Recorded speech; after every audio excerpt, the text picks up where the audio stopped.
Hello friends, welcome to the channel Radha learning home. कैसे हैं आप सब? आई होप आप सभी अच्छे होंगे और अपनी तैयारी को बहुत ही अच्छे से कर रहे होंगे। DSSB PRT के प्रीवियस ईयर क्वेश्चन की इस सीरीज में आप सभी का स्वागत है। आज के हमारी वीडियो का टॉपिक है वाक्य और विराम चिन्ह। ठीक है, तो चलिए वीडियो को स्टार्ट करते हैं। पहला क्वेश्चन है, दिए गए वाक्य में उपयुक्त विराम चिन्ह का चयन कीजिए। क्या बताना है इसमें? विराम चिन्ह। वाक्य क्या है? किधर चले। यहाँ पर किसी से प्रश्न किया जा रहा है, उसका आंसर क्या हो जाएगा? ऑप्शन नंबर सी, प्रश्नवाचक चिन्ह। अगला क्वेश्चन है, निम्नलिखित वाक्यों में से मिश्र वाक्य ज्ञात कीजिए। तो इन जो ऑप्शन दिए गए हैं इसमें से बताना है कि इनमें से मिश्र वाक्य कौन सा है। तो चलिए ऑप्शन देख लेते हैं। पहला ऑप्शन है, श्रेयसी स्कूल नहीं आई क्योंकि वह नानी के घर गई थी।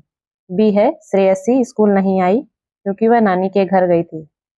और सी, इसी प्रकार इसमें देखेंगे किसमें कौन सा मिश्र वाक्य होगा। तो इसका जो ऑप्शन नंबर ए है, श्रेयसी स्कूल नहीं आई क्योंकि वह नानी के घर गई थी। मिश्र वाक्य जिन वाक्यों में एक तो प्रधान उपवाक्य होता है तथा एक या एकाधिक आश्रित उपवाक्य होते हैं, उन्हें मिश्र वाक्य कहते हैं। ठीक है,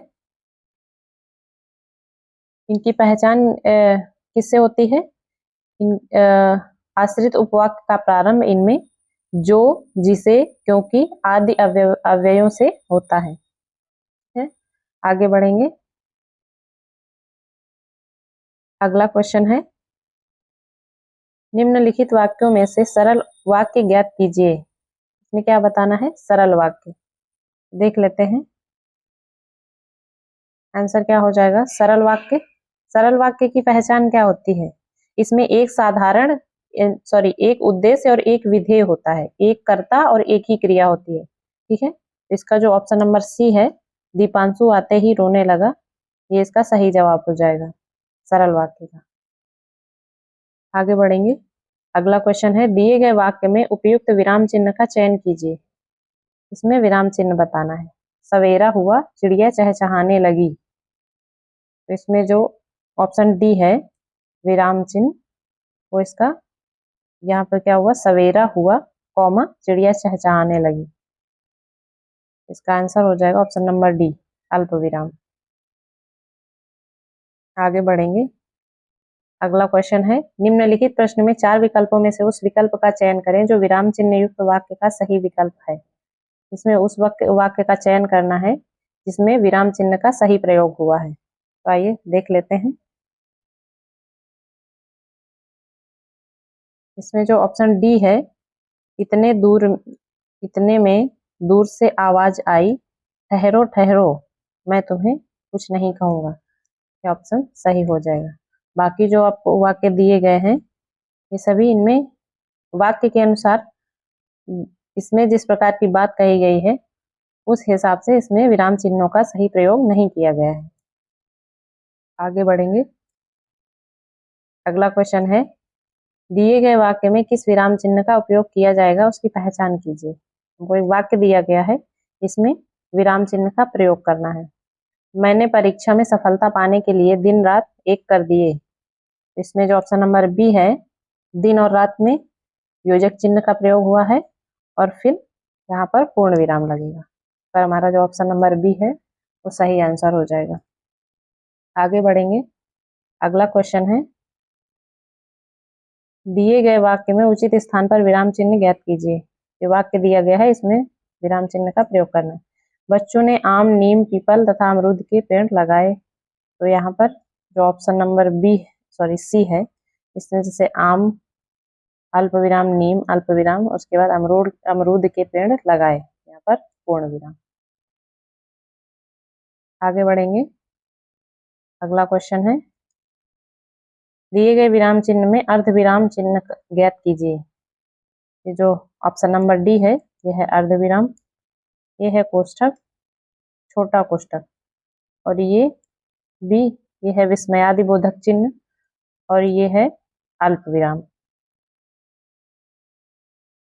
अगला क्वेश्चन है, दिए गए वाक्य में किस विराम चिन्ह का उपयोग किया जाएगा उसकी पहचान कीजिए। इस वाक्य में विराम चिन्हों का प्रयोग करना है। यह घड़ी ज्यादा दिनों तक नहीं चलेगी, यह बहुत सस्ती है। तो इसका आंसर क्या हो जाएगा? ऑप्शन नंबर ए, यहाँ पर पूर्ण विराम।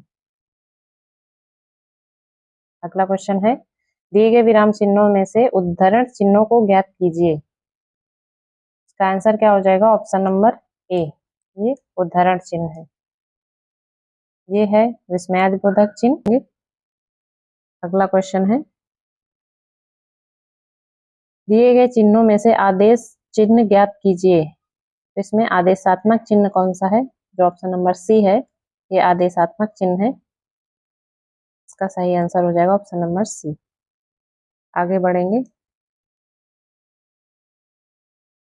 अगला क्वेश्चन है, दिए गए वाक्य में किस विराम चिन्ह का उपयोग किया जाएगा, उसकी पहचान कीजिए। वाक्य क्या है? हमारा विद्यालय प्रातः 8 बजे खुलता है। इसका आंसर क्या हो जाएगा? ऑप्शन नंबर डी, यहाँ पर प्रातः में हलंत आएगा।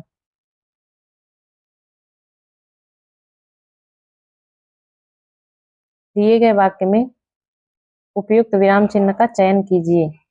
इसमें विराम चिन्ह बताना है। तुम सब कहाँ जा रहे हो? यहाँ पर किसी से प्रश्न किया जा रहा है, तो इस प्रकार हमारा आंसर हो जाएगा ऑप्शन नंबर ए। अगला क्वेश्चन है, दिए गए वाक्य की रचना का प्रकार ज्ञात कीजिए। वाक्य दिया है, वे संतोषी व्यक्ति हैं और सदा सुखी रहते हैं। इस जो वाक्य की रचना, इसका प्रकार क्या है? मिश्र वाक्य है, या सरल, या संयुक्त, या आज्ञावाचक? देख लेते हैं। तो ऑप्शन नंबर सी है संयुक्त वाक्य, इसका सही आंसर हो जाएगा। इसमें क्या होता है? दो या दो से अधिक स्वतंत्र उपवाक्य किसी समुच्चय बोधक अव्यय जैसे और, इसलिए, परंतु, फिर आदि शब्दों से जुड़े होते हैं। आगे बढ़ेंगे। अगला क्वेश्चन है, दिए गए वाक्यों में सरल वाक्य ज्ञात कीजिए। तो सरल वाक्य की पहचान क्या होती है? इसमें एक कर्ता और एक क्रिया तथा दूसरे शब्दों में कहें तो एक उद्देश्य और एक विधेय होता है। इसका आंसर क्या हो जाएगा? Option number C. आप नेताजी से मिलने के लिए द्वार पर प्रतीक्षा करें। आगे बढ़ेंगे। अगला क्वेश्चन है, दिए गए वाक्यों में से सरल वाक्य ज्ञात कीजिए। इसमें से जो ऑप्शन नंबर ए है, अभिमन्यु बाणों की वर्षा कर रहा था, सही आंसर हो जाएगा। अगला क्वेश्चन है, दिए गए वाक्यों में से मिश्र वाक्य ज्ञात कीजिए। इसमें मिश्र वाक्य बताना है। इसका आंसर क्या हो जाएगा? ऑप्शन नंबर बी, ममता समझदार ही नहीं प्रतिभावान भी है।